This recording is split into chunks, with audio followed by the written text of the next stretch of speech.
Selamat datang di Mimpi Bermakna. Jika Anda menonton atau mendengarkan ini, dari belahan dunia mana dan jam berapa Anda bergabung?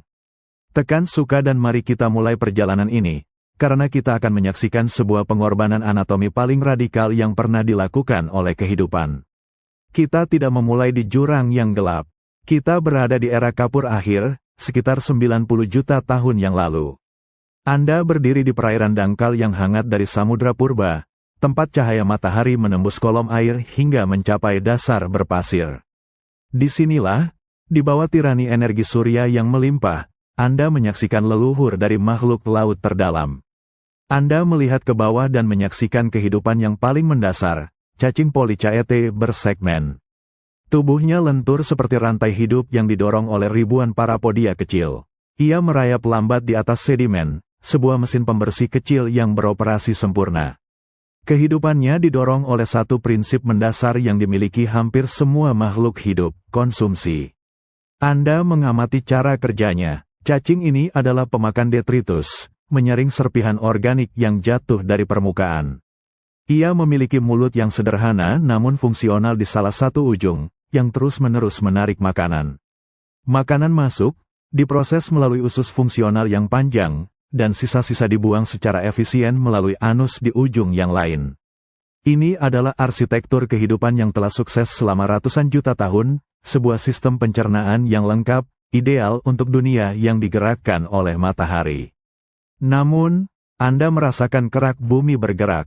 Lempeng-lempeng tektonik mulai membuka jahitan di dasar samudra.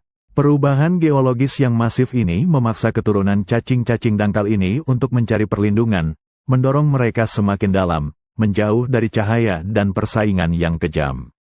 Anda merasakan tekanan yang semakin menghimpit dan suhu yang anjlok, saat mereka menjelajahi kegelapan yang belum pernah dilihat oleh leluhur mereka. Akhirnya, Anda mencapai palung Samudra Tengah. Di sini, di kedalaman yang menghancurkan, cacing-cacing itu menemukan dunia yang baru, sebuah dunia yang didominasi oleh retakan vulkanik hidrotermal yang mendesis. Ini bukan lagi dunia oksigen dan cahaya, melainkan dunia belerang, panas membakar, dan racun mematikan, terutama hidrogen sulfida. Di sini, makanan organik dari permukaan hampir tidak ada. Tekanan selektif di lingkungan yang sangat ekstrim ini menuntut perubahan total. Anda menyaksikan mutasi genetik, sebuah keberanian evolusioner yang luar biasa. Keturunan cacing yang dulu mengandalkan mulut sekarang mengembangkan organ baru yang disebut trofosom. Mutasi ini memungkinkan mereka untuk menginkorporasi bakteri kemoautotrof yang mengkhususkan diri dalam mengubah hidrogen sulfida menjadi energi. Bakteri-bakteri itu kini bersarang di dalam cacing, berfungsi sebagai pabrik makanan internal. Begitu pabrik internal ini berhasil didirikan, sistem pencernaan tradisional cacing, mulut, usus, dan anus, menjadi redundan. Anda melihat fitur-fitur ini menghilang secara bertahap, terhapus dari genom dalam proses penghematan energi yang dramatis. Dalam waktu geologis yang relatif singkat, evolusi memutuskan bahwa mempertahankan organ-organ tersebut hanyalah pemborosan energi yang sia-sia. Anda kini melihat cacing tabung raksasa modern, Riftia pachyptila, berjemur di air mendidih. Ia tidak memiliki mulut dan tidak memiliki usus, ia sepenuhnya bergantung pada simbiotiknya. Anda mengamati plume merah darahnya yang mewah, yang berfungsi sebagai paru-paru dan pengumpul kimia sekaligus. Plume ini mengikat hidrogen sulfida beracun dan oksigen, memompanya langsung ke trofosom untuk memberi makan bakteri. Cacing yang dulunya harus berjuang untuk setiap remah makanan di bawah matahari, kini hidup dalam kelimpahan yang stabil dan mandiri, ditenagai oleh kimia bumi itu sendiri. Selamat datang kembali di Mimpi Bermakna. Jika Anda baru bergabung, pastikan Anda menekan tombol suka dan beritahu kami dari mana Anda menyaksikan kisah luar biasa tentang penghematan evolusioner ini. Kita berada di perairan dangkal yang cerah, di mana kehidupan berlimpah, didorong oleh matahari. Ini adalah habitat leluhur cacing tabung raksasa. Anda melihat ke bawah ke dasar laut kapur dan mengamati cacing Polychaete yang disebut Annelida. Di dunia ini, kelangsungan hidup sepenuhnya bergantung pada efisiensi seorang pemakan. Anda melihat makhluk ini melakukan pekerjaannya yang tak henti-henti. Untuk Polychaete, Usus adalah mesin pusat yang menggerakkan setiap hari. Tubuh bersegmennya harus menopang saluran pencernaan yang rumit, mulai dari mulut yang rakus menarik sedimen yang kaya detritus, melewati usus yang panjang, hingga anus yang membuang limbah.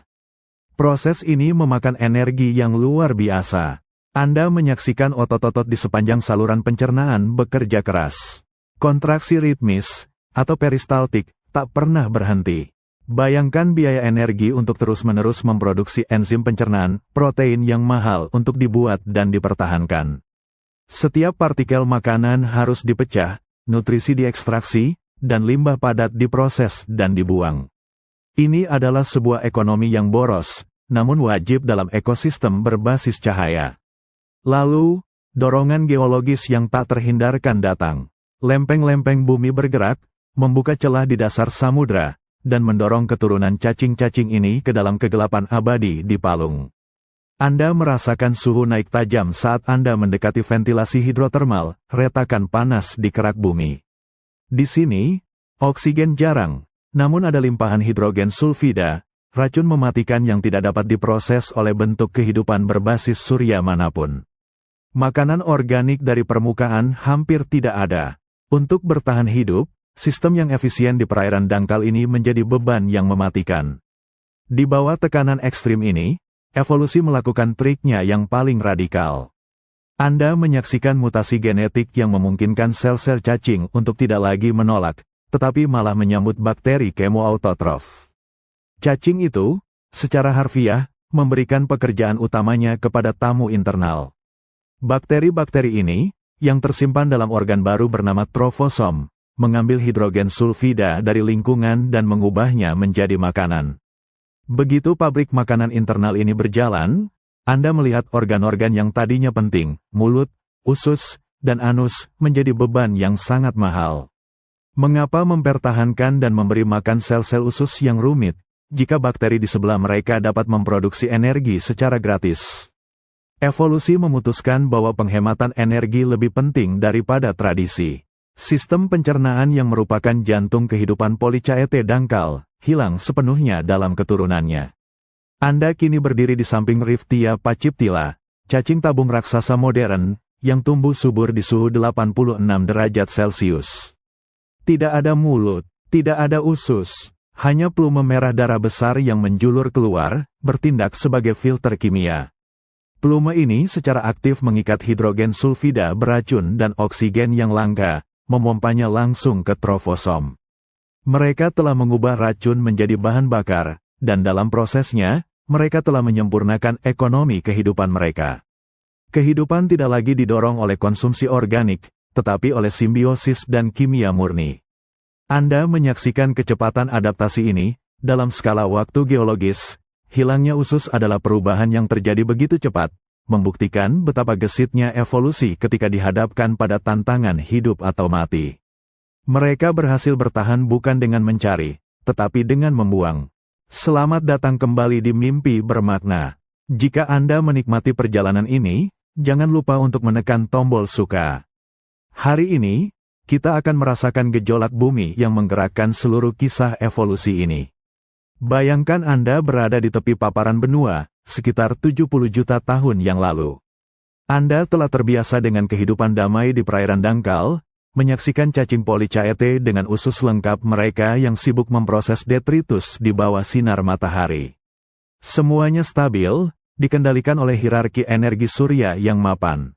Namun, di bawah permukaan, ada kekuatan yang jauh lebih besar yang bergerak. Anda mulai merasakan getaran, bukan getaran gempa biasa, melainkan dentuman yang berat dan mendalam, seperti genderang yang dipukul di perut bumi. Ini adalah era kekerasan tektonik yang hebat. Anda menyaksikan lempeng-lempeng samudra mulai saling merobek dan menjauh. Retakan-retakan besar ini, yang kemudian menjadi zona sesar dan punggungan tengah samudra, membuka katup ke interior planet. Samudra yang tadinya tenang kini dipenuhi dengan gelombang tekanan yang dihasilkan oleh erupsi bawah laut. Suara itu begitu keras, frekuensinya begitu rendah, hingga ia tidak hanya didengar, tetapi dirasakan hingga ke tulang. Anda melihat bagaimana celah-celah ini mulai menghisap air dingin samudra, memanaskannya hingga suhu di atas 350 derajat Celcius di dekat kantong magma, dan kemudian menyemburkannya kembali melalui cerobong hidrotermal, atau yang kita kenal sebagai black smoker. Kejadian geologis ini menciptakan jurang baru yang radikal. Habitat cacing-cacing dangkal yang damai menjadi tidak stabil. Para predator baru muncul. Suhu air menjadi tidak menentu. Dan yang paling penting, dasar laut dangkal yang kaya nutrisi mulai terganggu oleh lumpur dan batuan vulkanik.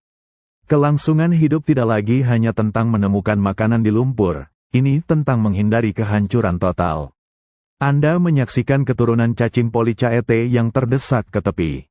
Beberapa mati. Beberapa mencari perlindungan di gua-gua yang lebih gelap, dan yang lain mulai mengikuti jalur air dingin yang perlahan-lahan membawa mereka semakin jauh, turun melalui lereng benua, menuju kegelapan yang belum pernah dijelajahi.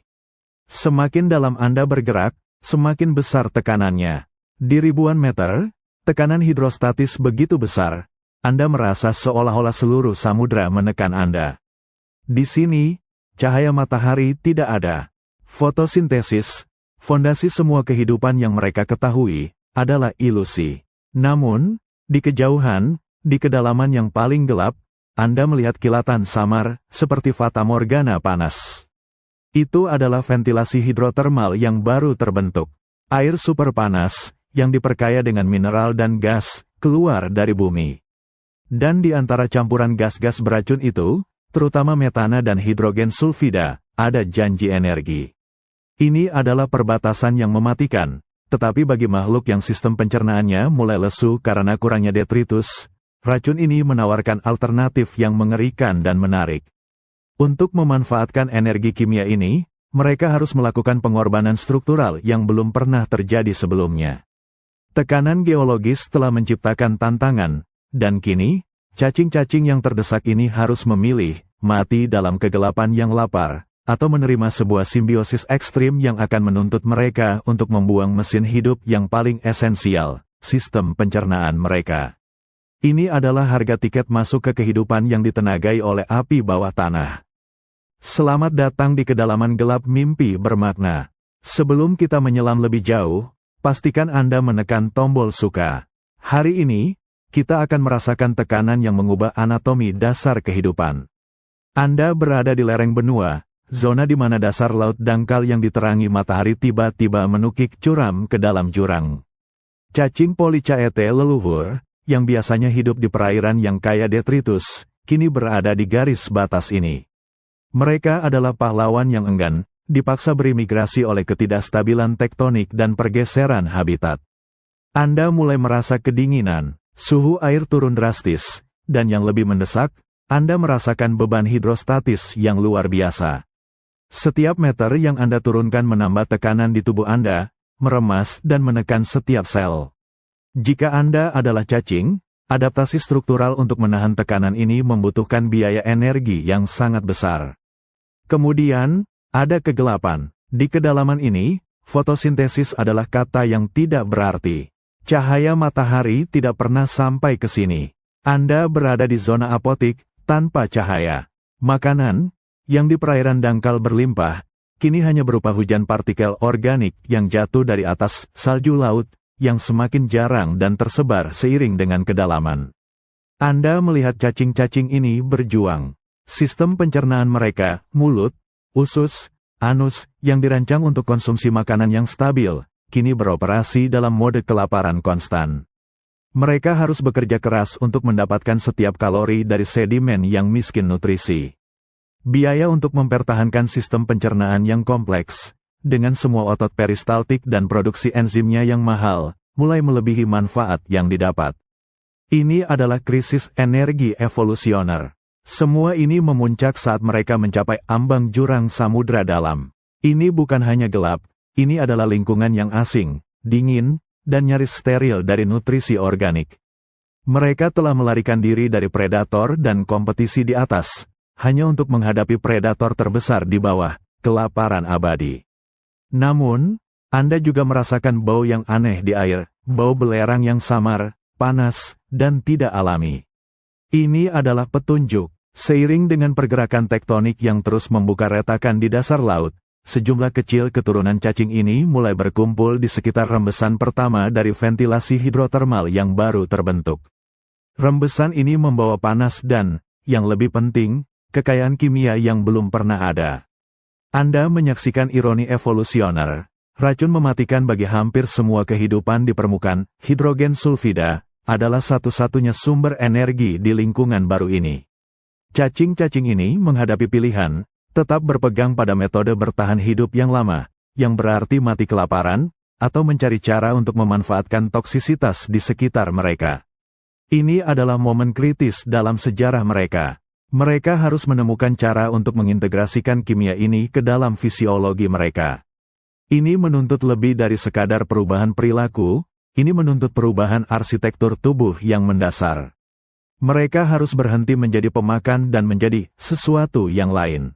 Dorongan tekanan, kegelapan, dan kelaparan memaksa mereka untuk melakukan simbiosis ekstrim.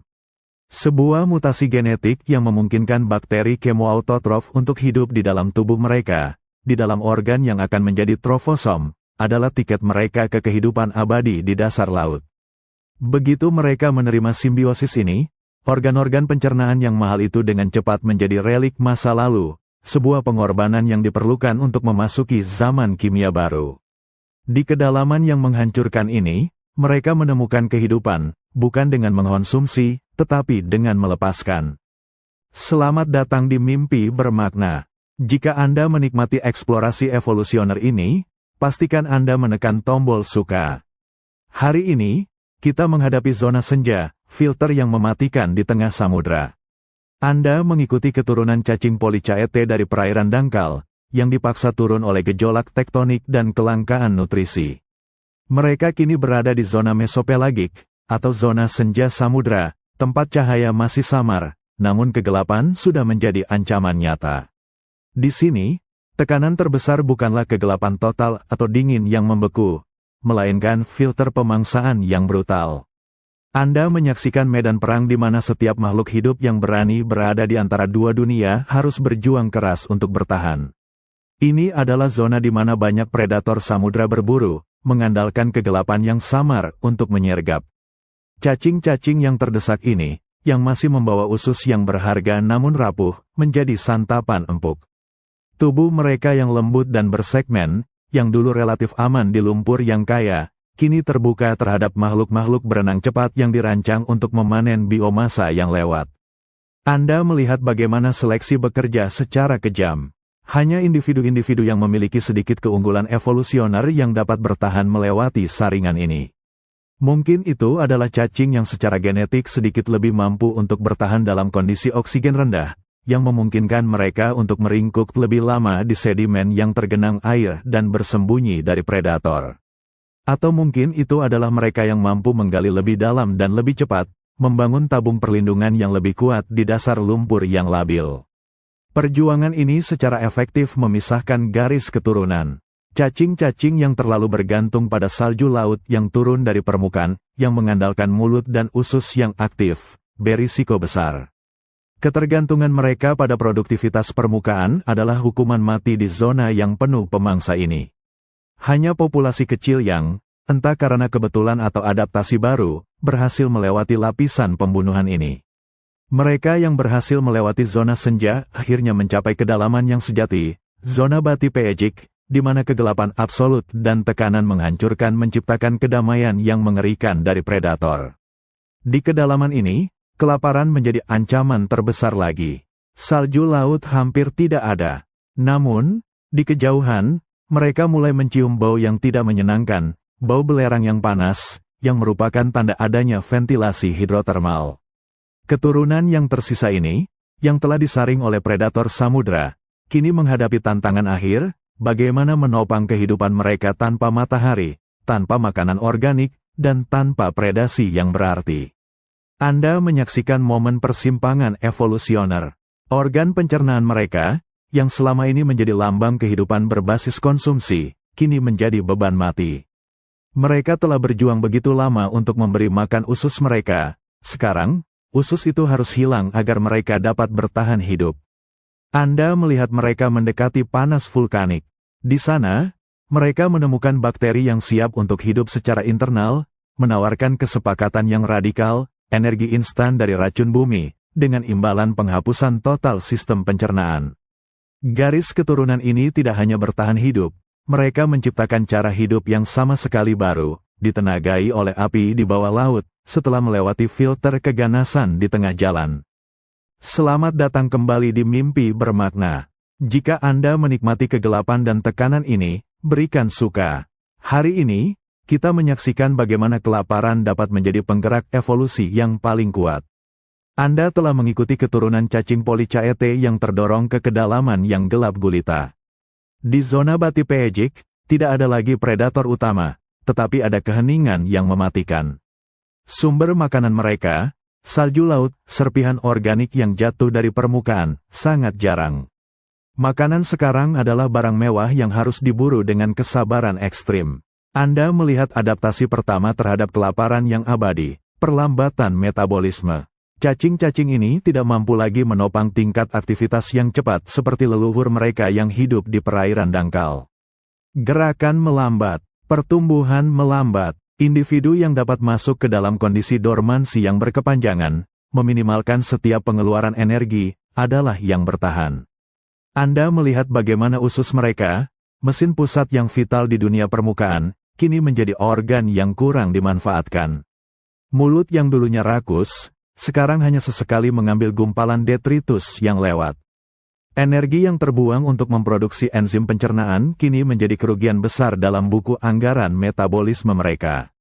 Bayangkan tubuh Anda harus terus memompa darah ke organ yang hampir tidak bekerja, harus memperbaiki sel-sel yang jarang digunakan. Dalam kegelapan dan kelaparan ini, setiap biaya yang tidak perlu akan dihukum oleh seleksi alam. Cacing-cacing yang secara genetik sedikit lebih efisien dalam mendaur ulang atau mengurangi ukuran saluran pencernaan, mereka mendapatkan keuntungan survival yang kecil namun menentukan. Saluran pencernaan yang dulunya menjadi sumber kehidupan, kini menjadi simbol ketergantungan pada dunia di atas. Mereka mencoba yang terbaik untuk memproses materi organik yang sangat rendah kualitasnya, sedimen yang telah membusuk dan hampir tidak bernutrisi. Namun, upaya itu sia-sia. Lalu, bau belerang yang panas kembali merasuk, kali ini lebih kuat. Ini adalah bau hidrogen sulfida, tanda bahwa mereka telah mencapai ventilasi hidrotermal yang aktif. Anda menyaksikan momen dramatis ini. Di tepi ventilasi, cacing-cacing yang kelaparan ini menemukan lingkungan yang kaya secara kimia, namun sangat beracun dan panas. Ini adalah kontradiksi, kehidupan yang ditenagai oleh racun bumi. Mutasi genetik yang menentukan terjadi, memungkinkan beberapa cacing untuk membiarkan bakteri kemoautotrof yang memakan belerang masuk ke dalam sel mereka. Ini adalah solusi radikal terhadap kelaparan, pabrik makanan internal. Begitu kesepakatan simbiosis ini tercapai, kebutuhan akan mulut, usus, dan anus hilang dengan sangat cepat. Mengapa repot-repot mengeluarkan energi untuk mencari dan mencerna makanan eksternal yang langka, ketika Anda memiliki jutaan koki kecil yang bekerja tanpa lelah di dalam tubuh Anda, mengubah racun menjadi gula? Anda melihat evolusi yang menghapus organ pencernaan, yang telah menjadi beban metabolik selama fase kelaparan, mulai menyusut. Garis keturunan ini melepaskan warisan purba mereka. Mereka meninggalkan ketergantungan pada matahari, ketergantungan pada makanan, dan dalam prosesnya, mereka menjadi Riftia Paciptila, cacing tabung raksasa yang hidup abadi, yang fisiologinya sepenuhnya ditopang oleh energi bumi. Ini adalah kemenangan adaptasi, dicapai melalui pengorbanan yang paling fundamental. Selamat datang kembali di Mimpi Bermakna. Jika Anda menikmati perjalanan evolusioner ini, jangan lupa untuk menekan tombol suka. Hari ini, kita mencium racun. Dan bagi beberapa makhluk, racun itu adalah makanan. Anda berdiri di zona transisi, jauh di bawah paparan benua tetapi belum di jurang terdalam.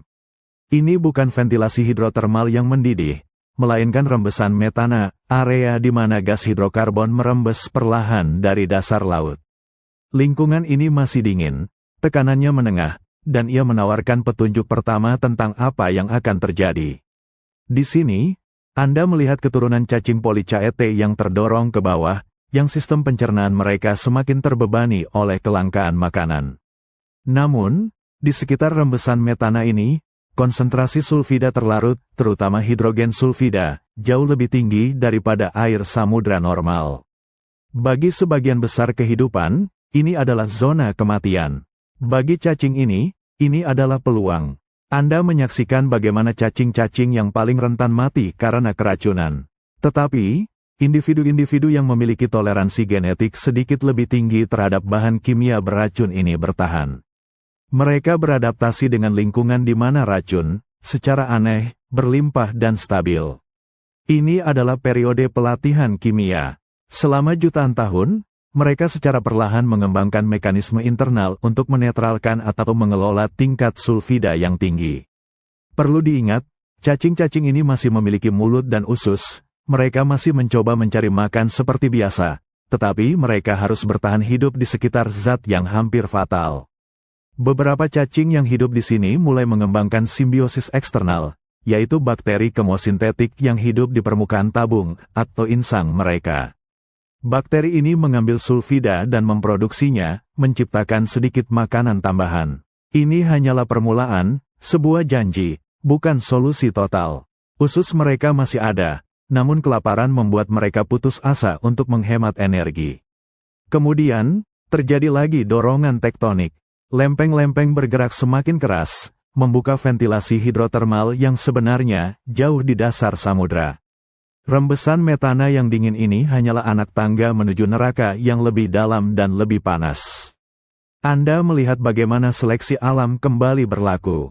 Mereka yang berhasil melewati zona rembesan metana, yang telah membangun toleransi terhadap sulfida, kini memiliki keunggulan yang menentukan. Mereka dipersiapkan secara kimia untuk menghadapi lingkungan yang lebih ekstrim, ventilasi hidrotermal yang panas dan kaya sulfida. Ketika mereka akhirnya mencapai kedalaman yang menghancurkan dan panas yang membakar, mereka menemukan konsentrasi racun yang jauh lebih tinggi. Tetapi, alih-alih mati, toleransi kimia yang mereka peroleh memungkinkan mereka untuk hidup cukup lama guna menguji mutasi genetik berikutnya. Anda menyaksikan puncak dari adaptasi ini, gen yang memungkinkan bakteri kemosintetik untuk tidak hanya hidup di luar, tetapi juga untuk berintegrasi sepenuhnya ke dalam organ internal yang baru, trofosom. Begitu simbiosis internal ini berhasil, kebutuhan untuk mencari dan mencerna makanan menghilang dalam sekejap evolusioner. Mereka telah mengubah racun yang awalnya hampir membunuh mereka di zona transisi, menjadi mata uang kehidupan di jurang. Dengan menghilangkan usus, biaya mahal dari kehidupan berbasis surya, mereka telah memastikan kelangsungan hidup mereka dalam kerajaan yang ditenagai oleh api bumi, mengunci diri mereka dalam lingkaran simbiotik yang efisien sempurna. Selamat datang kembali di Mimpi Bermakna. Jika Anda menikmati perjalanan ke kedalaman samudra ini, pastikan Anda menekan tombol suka. Hari ini, kita menyaksikan bagaimana tubuh mulai memenangkan perang kimia, tetapi dengan harga yang mahal. Anda masih berada di sekitar rembesan metana yang dingin, lingkungan transisi yang diresapi hidrogen sulfida, racun yang sangat efisien dalam mematikan sel-sel berbasis oksigen. Keturunan cacing Polychaete yang terdesak ke sini menghadapi tantangan besar, bagaimana bertahan dari racun sambil tetap hidup dari makanan yang sangat sedikit. Anda melihat bahwa beberapa individu memiliki mutasi genetik acak pada kimia darah mereka. Ini bukanlah perisai sempurna, tetapi variasi kecil yang memungkinkan mereka untuk sedikit lebih baik dalam menetralkan atau mengisolasi sejumlah kecil sulfida. Mereka mengembangkan protein yang, secara tidak sengaja, dapat mengikat molekul sulfida dan mencegahnya mengganggu pernapasan sel. Mereka adalah orang-orang yang selamat, sementara yang lain keracunan. Namun, kemampuan detoksifikasi ini memiliki harga. Anda menyaksikan biaya energi yang luar biasa. Memproduksi protein pengikat sulfida ini mahal. Menjaga mekanisme detoksifikasi ini berjalan terus-menerus membebani anggaran metabolik cacing. Dalam dunia yang sudah menderita kelaparan karena makanan organik yang jarang, biaya tambahan ini menekan mereka untuk memaksimalkan setiap kalori yang masuk melalui mulut mereka. Anda melihat cacing-cacing ini bekerja 2 kali lebih keras. Mereka harus terus merayap, mencari, dan memproses setiap butir salju laut yang sangat sedikit, hanya untuk mempertahankan usus mereka dan membayar biaya detoksifikasi. Sistem pencernaan mereka, yang dulunya merupakan mesin yang efisien di perairan dangkal, kini menjadi sumber pengeluaran energi yang sangat tidak efektif. Tekanan menjadi dua arah, kelaparan memaksa efisiensi, dan racun memaksa pengeluaran energi. Disinilah Anda mulai melihat anomali yang paling jelas. Cacing yang bertahan hidup di tepi rembesan ini memiliki konsentrasi sulfida tinggi di sekitar mereka, dan secara kebetulan, ada bakteri kemosintetik yang berkembang pesat di lingkungan tersebut. Cacing-cacing yang paling baik dalam mengikat sulfida memiliki lebih banyak kesempatan untuk berinteraksi dengan bakteri ini. Perlahan, secara evolusioner, cacing-cacing ini mulai mencuri bakteri tersebut. Karena mereka sudah memiliki mekanisme internal untuk mengelola sulfida, mutasi kecil berikutnya memungkinkan mereka untuk tidak hanya mengikat racun tetapi juga untuk menahan bakteri di dalam tubuh mereka, di sel-sel khusus. Ini adalah titik balik, saat tubuh menyadari bahwa jika ia harus membayar biaya energi yang mahal untuk mengelola sulfida, mengapa tidak memanfaatkan sulfida itu sebagai energi? Anda menyaksikan bagaimana kemampuan detoksifikasi yang mahal ini membuka jalan bagi simbiosis. Bakteri di dalam tubuh kini mengambil alih biaya energi untuk detoksifikasi, dan sebagai imbalannya, mereka memberikan makanan yang berlimpah. Dengan adanya pabrik makanan internal yang beroperasi penuh, biaya pemeliharaan saluran pencernaan lengkap yang sekarang tidak bekerja menjadi tidak tertahankan. Seleksi alam, dalam tindakan penghematan energi tertinggi, menghapus seluruh usus, mulut, dan anus. Mereka berhenti mencari makan, mereka berhenti mencerna, mereka hanya bernapas, menyerap, dan memproduksi. Dari biaya detoksifikasi yang mahal, lahirlah ekonomi evolusioner yang sempurna, cacing tabung raksasa modern, yang telah menukarkan kompleksitas pencernaan dengan kebebasan dari kelaparan, berkat simbiosis dan kimia racun bumi. Selamat datang di babak baru mimpi bermakna. Jika Anda menikmati cerita tentang evolusi ekstrim, pastikan Anda menekan tombol suka. Hari ini, kita menyaksikan bagaimana bumi itu sendiri memecah belah dan membentuk takdir spesies. Anda berada di zona subduksi aktif di dasar samudra. Ini adalah tempat lempeng tektonik bertabrakan, satu lempeng merayap di bawah yang lain. Anda merasakan gemuruh konstan, dan melihat bagaimana dasar laut yang tadinya luas mulai terlipat, menciptakan rangkaian pegunungan dan cekungan yang dalam dan terisolasi. Peristiwa geologis besar ini secara efektif menutup pintu. Keturunan cacing Polychaete yang telah selamat dari zona senja dan telah mengembangkan toleransi sulfida, kini terjebak di dalam cekungan-cekungan terpencil ini. Mereka terputus dari populasi dangkal dan, yang lebih penting, terisolasi dalam lingkungan kimia mikro yang sangat volatil. Bayangkan terjebak di ruang terbatas. Sirkulasi air terhenti, dan sedimen organik yang sedikit semakin habis. Namun, karena aktivitas geologis yang intens di bawah, cekungan ini menjadi laboratorium alami, tempat rembesan kimiawi dari bawah permukaan, termasuk panas dan sulfida, menjadi satu-satunya sumber daya yang stabil. Anda menyaksikan populasi cacing yang terfragmentasi ini. Mereka tidak lagi dapat mengandalkan makanan dari atas. Mereka sepenuhnya dipaksa untuk beradaptasi dengan kondisi panas, tekanan, dan racun di sekitar rembesan. Karena isolasi genetik ini, evolusi di setiap cekungan dipercepat. Mutasi yang sukses tidak tercampur kembali dengan populasi yang lebih luas, sehingga mengunci adaptasi radikal. Disinilah tekanan untuk menukar sistem pencernaan dengan simbiosis menjadi tidak dapat dihindari. Usus yang menuntut makanan eksternal yang sekarang tidak ada, tidak lagi sekadar mahal, tetapi menjadi kemewahan yang mematikan. Anda melihat bagaimana mutasi yang memungkinkan bakteri kemosintetik untuk diinternalisasi menjadi trofosom menyebar dengan cepat melalui populasi yang terisolasi ini. Bagi cacing-cacing yang terperangkap ini, simbiosis bukanlah pilihan. Itu adalah satu-satunya jalan menuju kelimpahan energi yang stabil. Segera setelah mekanisme simbiosis berhasil, Anda melihat bagaimana tubuh mereka merespons dengan efisiensi yang luar biasa. Bagian-bagian yang tidak terpakai, mulut, faring, dan usus, mulai diserap kembali, sel-selnya digunakan kembali untuk membangun dan menopang trofosom baru. Proses ini menghemat energi yang tak terhitung jumlahnya. Cacing-cacing ini secara harfiah menghapus warisan purba mereka untuk bertahan hidup. Anda kini melihat cacing tabung raksasa di habitat primordialnya, dikelilingi oleh air panas dan sulfida, berjuang untuk menarik oksigen yang langka. Plume merah darah mereka tidak lagi hanya organ pernapasan, itu adalah kolektor kimia yang dirancang dengan sempurna untuk menangkap hidrogen sulfida dan oksigen secara bersamaan, mengangkut keduanya ke pabrik makanan internal mereka. Kehidupan di cekungan yang tertutup ini telah mengukir spesies baru yang unik. Mereka telah menyelesaikan transisi dari pemakan detritus yang bergantung pada matahari menjadi mesin kemoautotrof yang bergantung pada bumi. Isolasi genetik, yang dipicu oleh kekerasan geologis, telah memungkinkan lompatan evolusioner yang dramatis ini untuk terjadi dengan kecepatan yang mencengangkan. Mereka telah menemukan surga kimia di dalam neraka geologis. Selamat datang kembali di Mimpi Bermakna. Jika Anda menikmati perjalanan ke tempat-tempat yang mustahil di planet ini, tekan tombol suka. Hari ini, kita menyaksikan nasib mereka yang memilih jalan yang salah. Anda berada di ambang jurang samudra dalam, menyaksikan drama evolusi yang brutal. Seiring keturunan cacing Polychaete yang berani mendekati ventilasi hidrotermal, tidak semua dari mereka membuat lompatan radikal yang sama. Beberapa garis keturunan yang terisolasi mencoba bertahan dengan mengandalkan sistem lama mereka, sementara yang lain gagal total. Anda melihat garis-garis keturunan yang disebut spesialis detritus.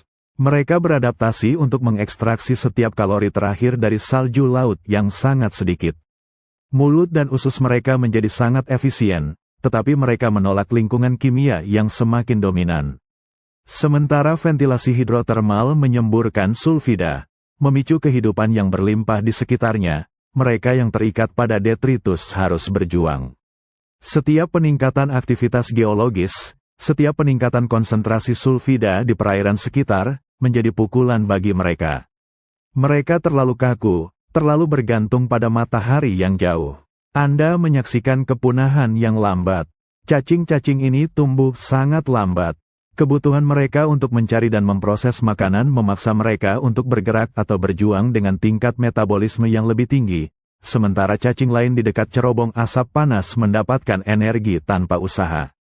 Perlahan-lahan, spesialis detritus ini gagal mereproduksi, populasi mereka menyusut, dan mereka menjadi cabang yang gagal dalam pohon evolusi. Lalu, ada garis keturunan yang gagal dalam aspek kimia. Mereka mencoba mendekati ventilasi untuk memanfaatkan bakteri kemosintetik, tetapi tubuh mereka tidak pernah mengembangkan toleransi yang memadai terhadap hidrogen sulfida. Mereka gagal melakukan detoksifikasi secara efisien, atau protein pengikat sulfida mereka tidak berfungsi dengan baik.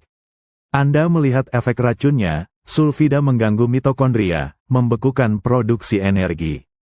Mereka mati karena keracunan, bahkan ketika peluang energi besar terhampar di depan mereka. Mereka melihat kelimpahan, tetapi tubuh mereka tidak dapat menerimanya. Hanya segelintir garis keturunan yang berhasil menggabungkan dua adaptasi yang tampaknya kontradiktif, toleransi sulfida yang mahal, diikuti oleh kesediaan genetik untuk menerima bakteri di dalam organ yang akan menjadi trofosom. Anda menyaksikan cacing tabung raksasa modern yang sukses, Riftia pachyptila, berjemur dalam kelimpahan kimia.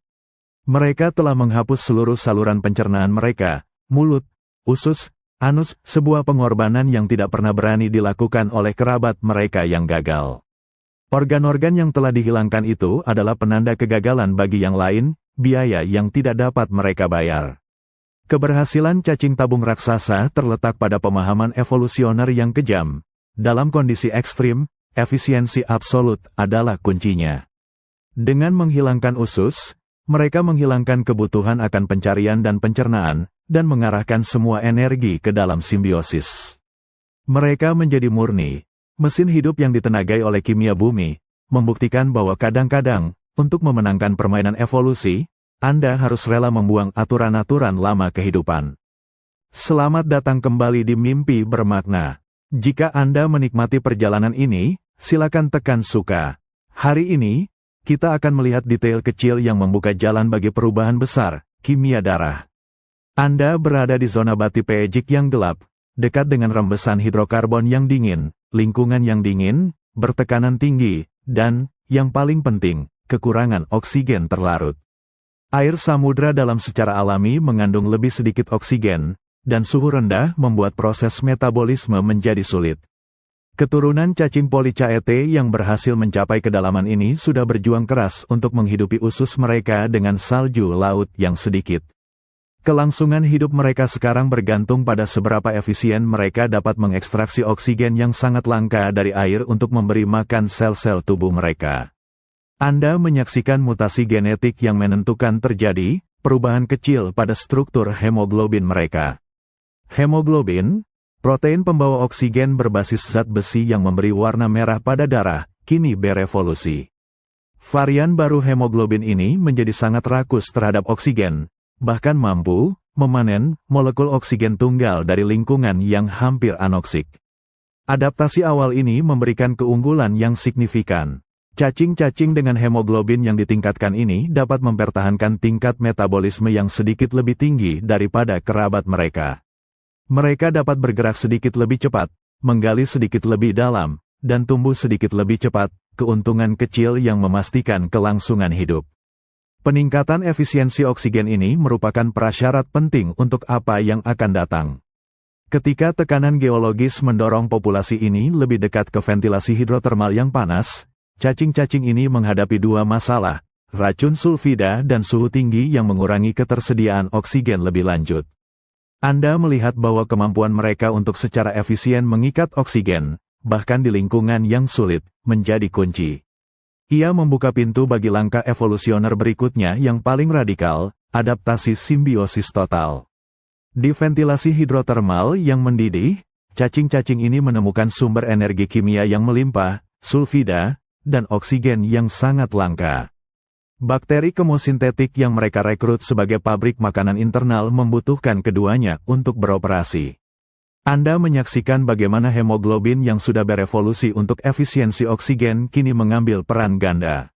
Melalui mutasi lebih lanjut, hemoglobin mereka tidak hanya mengikat oksigen, tetapi juga mengembangkan kemampuan untuk mengikat hidrogen sulfida, racun mematikan, di situs yang berbeda. Yang luar biasa, hemoglobin ini mengikat sulfida dan oksigen tanpa membiarkan keduanya bereaksi dan menjadi racun di dalam aliran darah mereka. Ini adalah terobosan. Cacing tabung raksasa modern, Riftia pachyptila, kini menggunakan plume merah darahnya, organ yang kaya hemoglobin, untuk secara bersamaan mengumpulkan dua bahan kimia penting, satu adalah makanan, dan satu lagi adalah racun, mengangkut keduanya ke trofosom. Sistem sirkulasi yang dimodifikasi ini, yang dimulai sebagai cara untuk mencuri oksigen yang langka, kini menjadi mesin pengiriman bahan bakar yang sempurna untuk pabrik internal. Karena mereka dapat memberi makan pabrik ini secara langsung, kebutuhan untuk mencari dan mencerna makanan hilang sepenuhnya. Mulut dan usus dihapus dari tubuh, menjadi penghematan energi tertinggi, sebuah adaptasi yang hanya mungkin berkat cengkeraman besi hemoglobin mereka yang berevolusi di kegelapan. Selamat datang kembali di Mimpi Bermakna. Jika Anda menikmati melihat evolusi dari tingkat molekuler, tekan suka. Hari ini, kita menyaksikan kecelakaan genetik yang paling menguntungkan. Anda berada di kedalaman yang bergejolak, tempat air samudra dingin berbatasan dengan cairan panas dan beracun yang dimuntahkan dari ventilasi. Di sini, cacing-cacing yang selamat, yang telah mengembangkan hemoglobin yang efisien oksigen, menghadapi dilema kimia. Mereka membutuhkan oksigen untuk hidup, tetapi oksigen bereaksi dengan hidrogen sulfida di air dan menjadi racun mematikan. Hidrogen sulfida adalah pembunuh sel. Ia secara langsung menargetkan pusat metabolisme sel, menghentikan produksi energi. Untuk bertahan hidup di dekat sumber sulfida yang melimpah ini, cacing harus mengembangkan cara untuk mengangkut sulfida, tidak hanya dari air ke dalam tubuh mereka, tetapi juga untuk mengisolasi dan memindahkannya melalui aliran darah mereka tanpa membunuh diri sendiri. Anda menyaksikan kecelakaan evolusioner yang kebetulan. Terjadi mutasi genetik pada hemoglobin cacing ini. Hemoglobin, molekul besar yang berfungsi sebagai taksi oksigen, mengalami perubahan struktural kecil.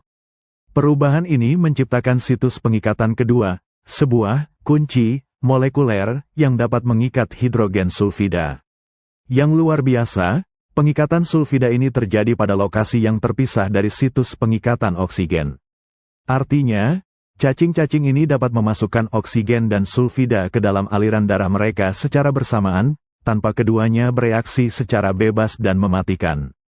Sulfida sekarang diikat dan diisolasi oleh hemoglobin, berubah dari racun mematikan menjadi kargo yang aman. Awalnya, kemampuan ini mungkin berevolusi hanya sebagai mekanisme detoksifikasi yang lebih baik, cara untuk dengan cepat mengeluarkan racun dari jaringan sensitif mereka.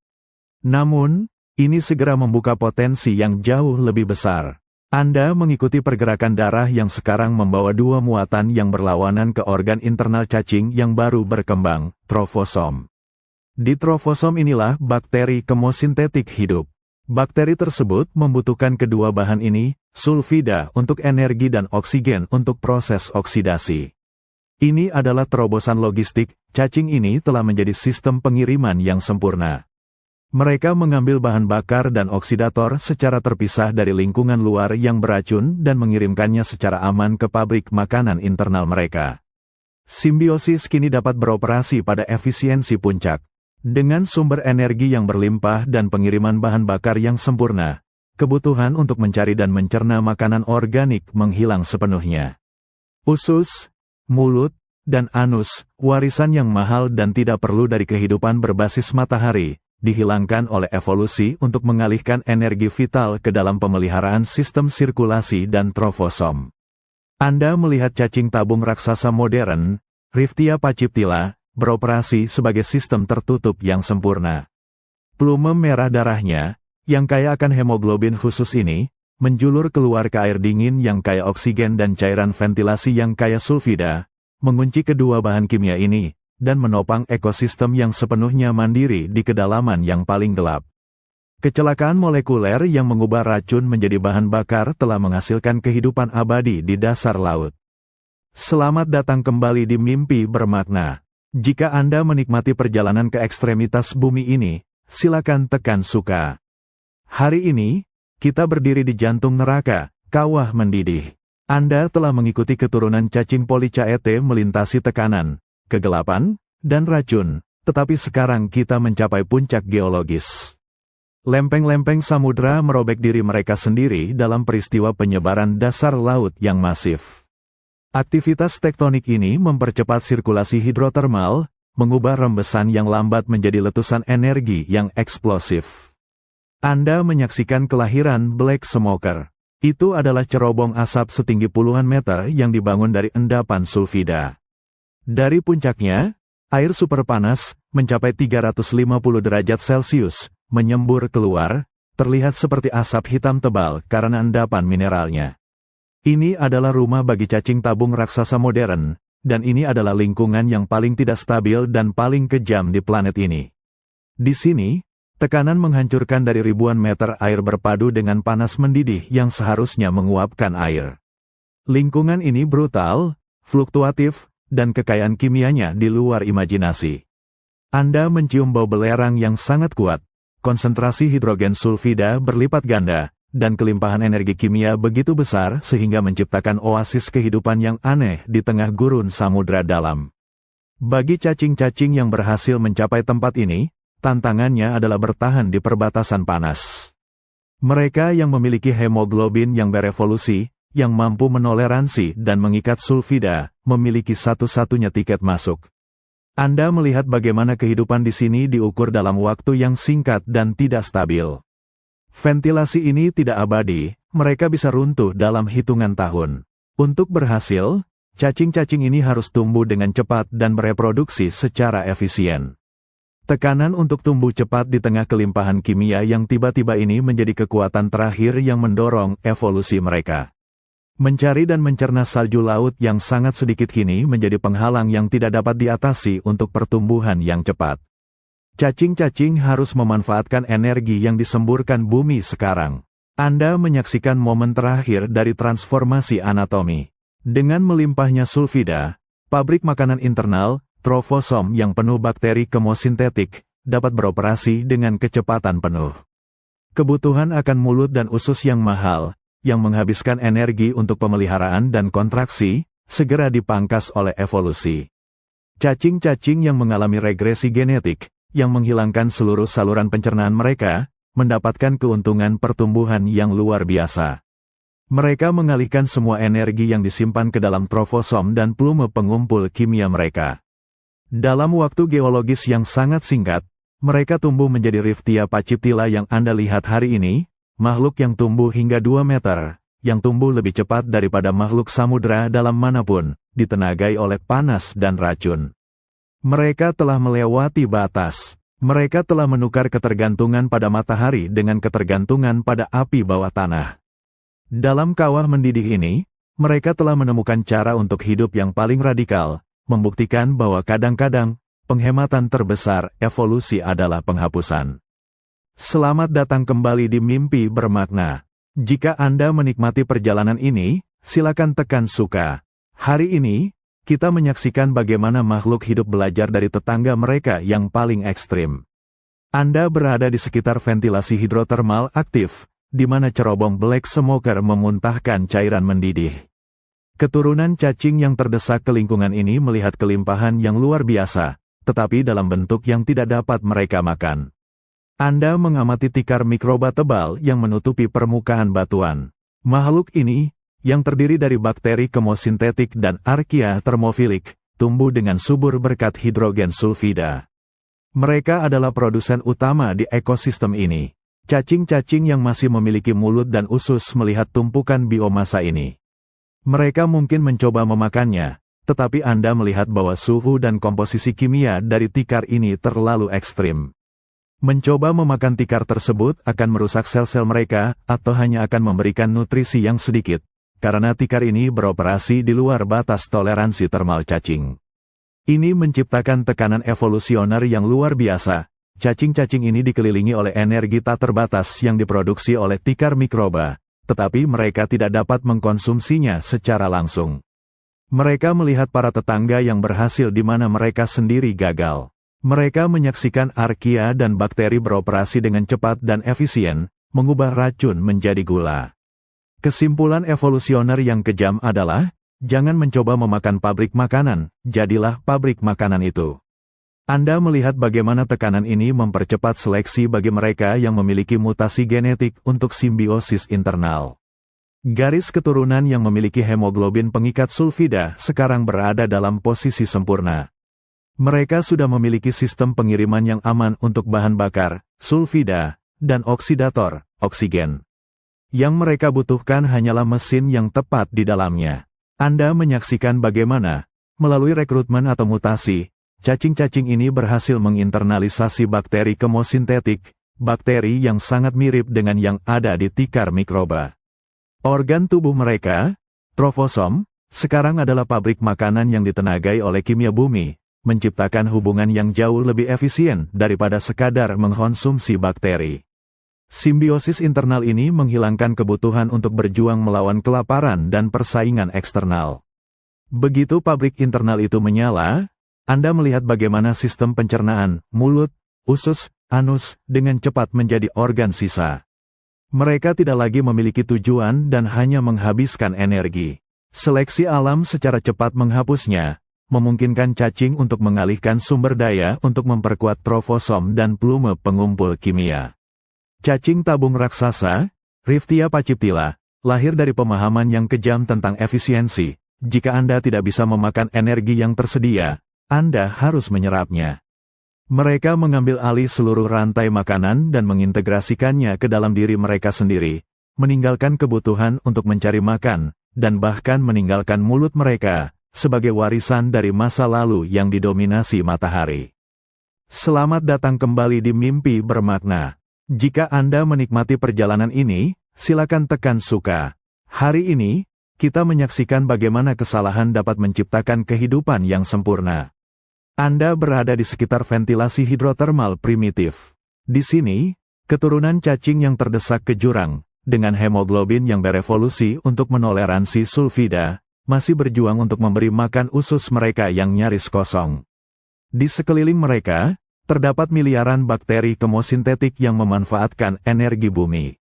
Bagaimana cacing-cacing ini, dengan sistem kekebalan yang dirancang untuk menyerang penyusup, pertama kali mengizinkan bakteri untuk hidup di dalamnya? Itu dimulai dengan sebuah kecelakaan. Anda melihat larva cacing pertama yang berhasil bertahan. Larva cacing Polychaete yang mengapung di air kaya sulfida ini seringkali menelan bakteri kemosintetik bersama dengan serpihan detritus yang mereka makan. Biasanya, bakteri ini akan dihancurkan oleh enzim pencernaan di usus cacing. Tetapi bayangkan mutasi yang langka dan kebetulan. Mungkin itu adalah kerusakan pada lapisan usus, luka kecil, atau kelainan genetik yang mencegah usus menghancurkan bakteri tertentu. Bakteri yang tidak terbunuh ini, bakteri kemosintetik yang dapat menggunakan sulfida, lolos dari usus dan menemukan tempat berlindung di sel-sel inang. Atau mungkin, itu terjadi melalui jalur lain. Anda melihat cacing yang mengembangkan insang residual untuk mengambil oksigen langka. Bakteri, yang tumbuh subur di lingkungan kaya sulfida, mungkin saja menembus kulit tipis di sekitar insang, memasuki aliran darah cacing yang sudah memiliki hemoglobin pengikat sulfida. Apapun jalurnya, keberhasilan terjadi karena dua hal langka bertemu. Cacing dengan sistem pengiriman kimia yang sempurna, hemoglobin, bertemu dengan bakteri yang mampu memproduksi makanan dari bahan bakar yang dikirimkan. Anda menyaksikan perjuangan sistem kekebalan inang. Sel-sel cacing pasti mencoba menyerang bakteri-bakteri asing ini, tetapi secara genetik, beberapa cacing memiliki mekanisme yang sedikit lebih lemah, atau bakteri tersebut berhasil menghasilkan sinyal kimia yang mencegah penyerangan. Pada akhirnya, cacing yang berhasil mempertahankan bakteri di dalamnya mendapatkan keuntungan yang sangat besar. Bakteri tersebut mulai memproduksi gula dan asam amino sebagai produk sampingan dari kemoautotrofi, memberikannya kepada inang yang kelaparan. Ini adalah makanan pertama yang stabil yang pernah dirasakan keturunan cacing ini di kedalaman. Keuntungan energi ini begitu besar sehingga dengan cepat menyebar melalui populasi yang terisolasi. Cacing yang memiliki simbion tumbuh lebih besar dan lebih kuat, mendominasi di lingkungan volatil ventilasi. Begitu bakteri secara permanen bersemayam dan menjadi trofosom yang fungsional, kebutuhan akan usus, mulut, dan anus menjadi tidak hanya tidak perlu, tetapi juga penghambat. Evolusi, dalam tindakan penghematan yang paling dramatis, menghapus seluruh saluran pencernaan yang telah mereka pertahankan selama ratusan juta tahun. Kecelakaan menelan atau infeksi yang awalnya seharusnya berakibat fatal, kini menjadi kunci evolusi. Cacing ini telah mengubah mekanisme bertahan hidup yang kuno dan mahal menjadi mesin biologi internal yang paling efisien, semua berkat pertemuan acak antara cacing yang kelaparan dan bakteri yang berlimpah. Selamat datang kembali di Mimpi Bermakna. Jika Anda menikmati kisah tentang adaptasi radikal ini, tekan suka. Hari ini, kita menyaksikan kelahiran sebuah organ baru, yang didorong oleh energi bebas.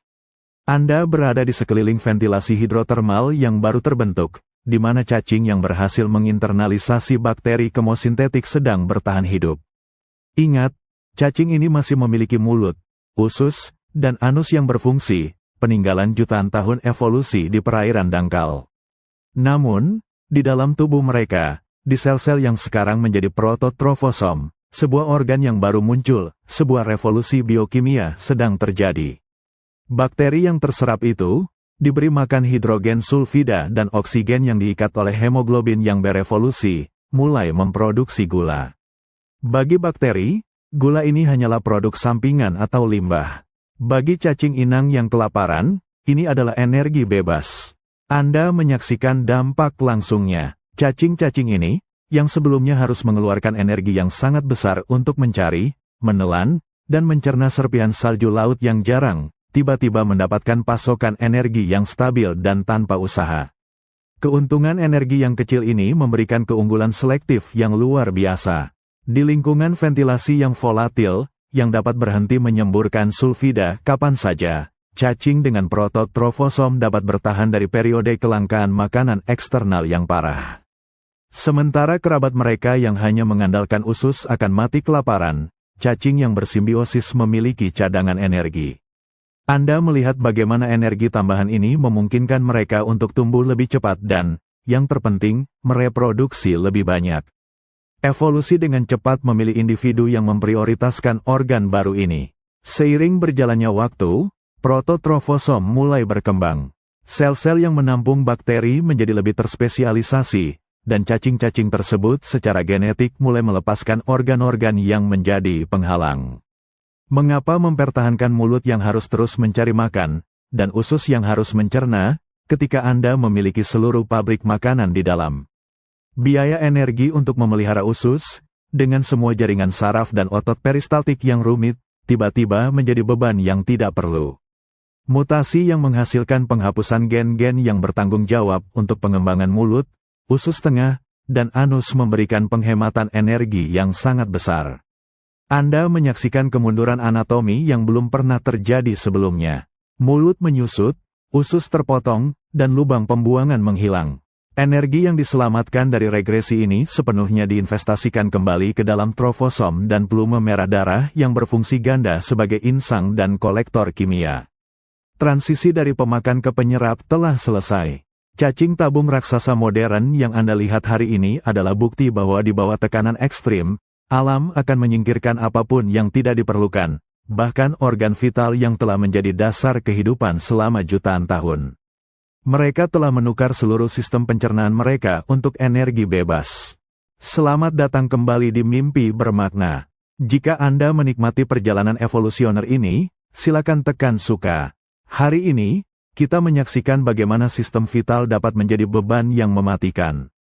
Anda berada di sekitar cerobong ventilasi yang aktif, tempat keturunan cacing yang telah berhasil membangun prototrofosom menikmati panen energi kimia yang stabil.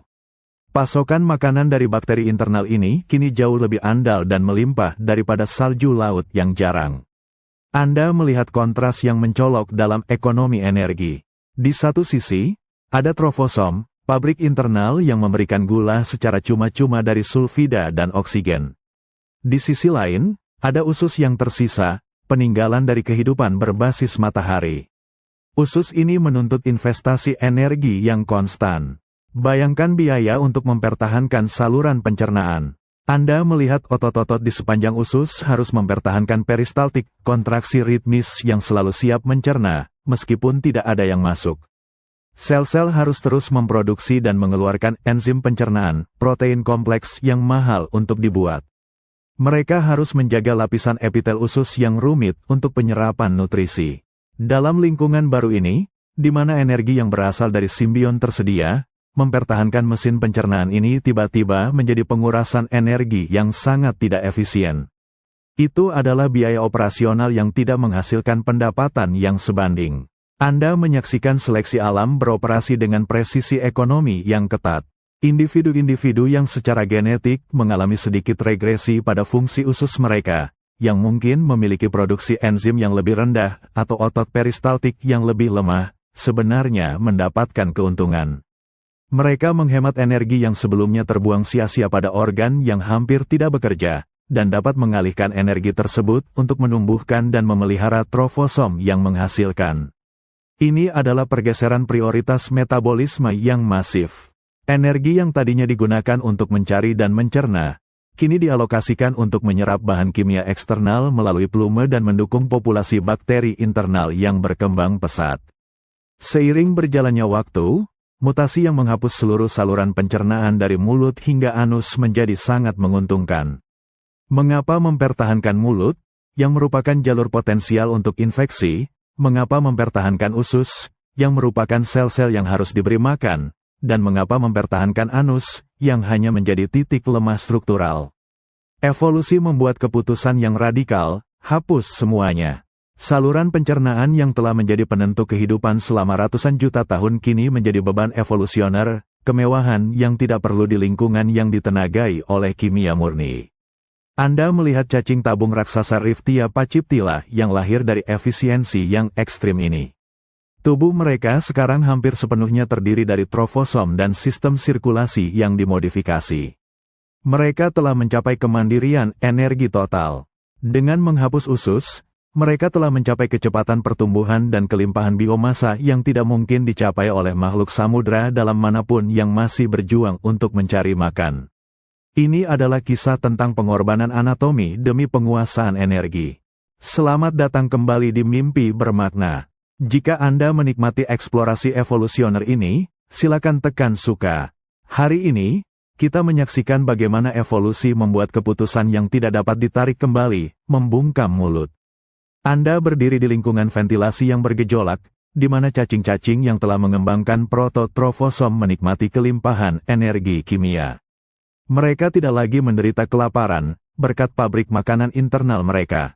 Fokus seleksi alam sekarang adalah menghilangkan pengeluaran yang tidak perlu. Anda melihat kepala cacing. Di sana, mulut yang dulunya adalah titik awal bagi kehidupan cacing Polychaete, kini menjadi organ yang hampir tidak aktif. Organ itu masih ada, tetapi fungsionalitasnya menurun. Mutasi genetik yang menghasilkan mulut yang lebih kecil dan kurang kompleks, atau otot faring yang lemah, kini sangat disukai.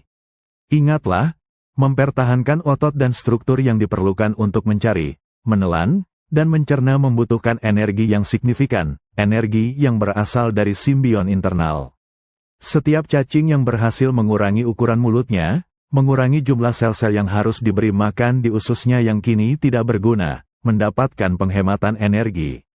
Manfaat kecil ini jauh melebihi manfaat marginal dari sesekali mengkonsumsi salju laut, yang kini menjadi sumber makanan sekunder yang tidak stabil. Anda menyaksikan penurunan fungsional ini. Mulut, organ yang telah mendefinisikan kehidupan cacing selama ratusan juta tahun, kini secara genetik dinonaktifkan. Diikuti oleh mulut, Anda melihat usus. Begitu asupan makanan eksternal berhenti, tekanan untuk mempertahankan usus yang bersegmen dan kompleks, yang penuh dengan sel-sel penghasil enzim, hilang. Evolusi mendorong penurunan genetik yang cepat, menyebabkan usus mengecil dan diserap kembali oleh tubuh. Sel-sel yang dulunya melapisi usus diubah menjadi jaringan pendukung, atau diserap untuk menopang trofosom yang tumbuh. Akhirnya, anus pun menghilang. Tidak ada sisa makanan padat untuk dikeluarkan, tidak ada limbah dari pencernaan eksternal.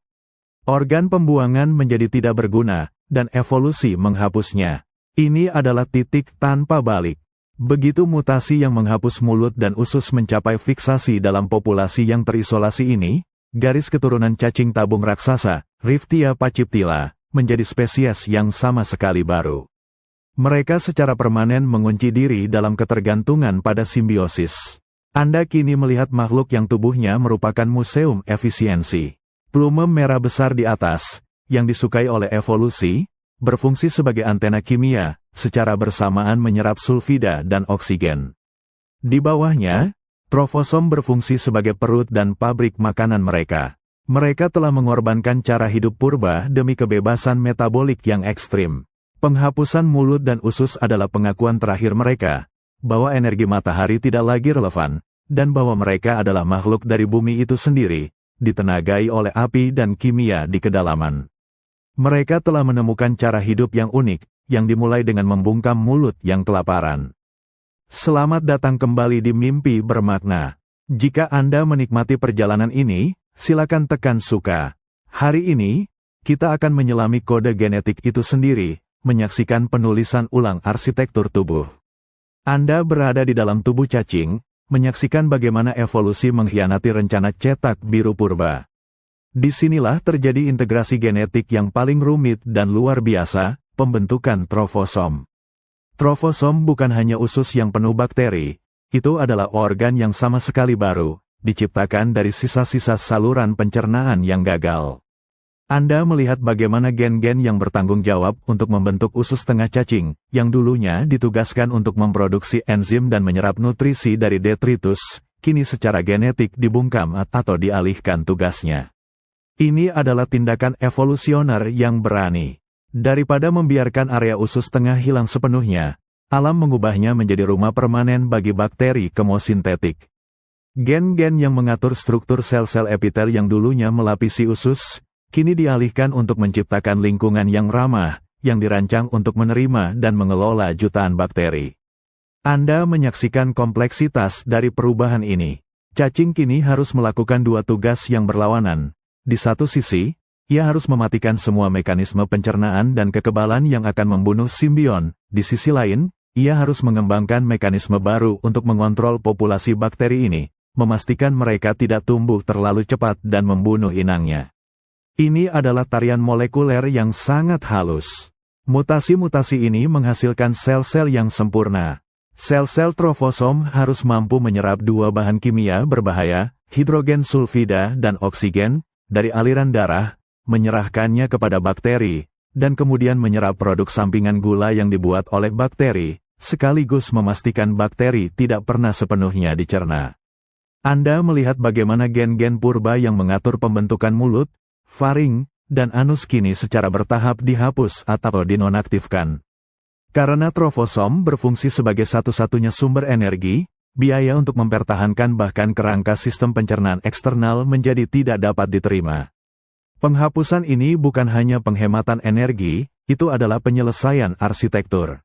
Dengan usus yang kini didedikasikan sepenuhnya untuk simbiosis, dan dengan sistem sirkulasi yang dimodifikasi untuk mengangkut bahan kimia, cacing-cacing ini telah mengunci diri mereka dalam ceruk ekstrim ventilasi hidrotermal. Anda menyaksikan Riftia pachyptila yang lahir dari cetak biru genetik ini, makhluk yang tumbuh cepat, masif, dan sepenuhnya mandiri. Mereka telah menukar kompleksitas pencernaan dengan efisiensi simbiosis. Penghapusan usus, mulut, dan anus adalah bukti nyata bahwa jika tekanan lingkungan cukup besar, evolusi akan menulis ulang aturan dasar kehidupan untuk mencapai kelangsungan hidup. Selamat datang kembali di Mimpi Bermakna. Jika Anda menikmati perjalanan ini, silakan tekan suka. Hari ini, kita menyaksikan komitmen evolusioner mutlak, saat kepastian hidup didapatkan dengan menghapus masa lalu. Anda berada di dalam embrio cacing tabung raksasa. Inilah momen di mana cetak biru genetik yang telah diturunkan selama ratusan juta tahun akhirnya disingkirkan. Di cacing purba, sel-sel ini akan berkembang menjadi saluran pencernaan yang rumit, mulut, usus berotot, dan anus. Tetapi di dalam embrio ini, Anda melihat kegagalan perkembangan. Mutasi yang menguntungkan telah mematikan gen yang diperlukan. Jalur perkembangan embriologis untuk mulut, lapisan usus yang kompleks, dan struktur anus telah sepenuhnya dimatikan, atau dalam beberapa kasus, bahkan dihapus dari genom. Ini adalah titik tanpa balik evolusioner. Keturunan cacing ini tidak lagi memiliki kapasitas genetik untuk membentuk sistem pencernaan. Kelangsungan hidup mereka sekarang bergantung 100% pada mesin simbiosis internal. Jika simbion gagal, cacing akan mati kelaparan, tanpa opsi untuk kembali ke cara mencari makan secara tradisional. Anda menyaksikan konsekuensi dari penghapusan ini. Semua energi dan sumber daya seluler yang tadinya akan dialokasikan untuk organ pencernaan kini dicurahkan untuk membangun trofosom dan sistem sirkulasi pengangkut kimia. Hal ini memungkinkan cacing tabung raksasa tumbuh dengan cepat hingga 2 meter, memanfaatkan kelimpahan energi ventilasi secara maksimal. Perubahan genetik ini mengunci cacing Riftia pachyptila ke habitat ekstrim mereka. Mereka adalah spesialis ulung. Mereka hanya bisa hidup di perbatasan antara air kaya oksigen dan cairan ventilasi kaya sulfida. Di luar zona energi ini, mereka tidak bisa bertahan. Anda melihat mereka berkerumun di sekitar cerobong ventilasi yang aktif.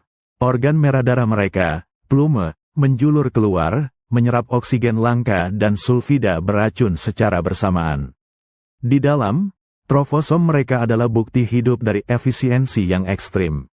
Mereka tidak perlu membuang energi untuk mencari makanan, mereka hanya perlu bernafas, racun dan bahan bakar bumi. Penghapusan usus, mulut, dan anus adalah penghematan energi tertinggi, sebuah adaptasi yang hanya dapat dibenarkan oleh keandalan sempurna dari simbiosis internal mereka. Inilah yang memisahkan mereka dari semua kehidupan lain yang pernah Anda lihat, sebuah spesies yang mendefinisikan kembali apa artinya menjadi organisme multiseluler. Mereka telah menguasai ekstremitas bumi dengan membuang salah satu arsitektur kehidupan yang paling universal. Ini adalah akhir dari kisah mereka. Dari cacing dangkal yang sibuk mencari makan, mereka menjadi raksasa yang tidak memerlukan mulut, berkat komitmen genetik yang mutlak terhadap simbiosis.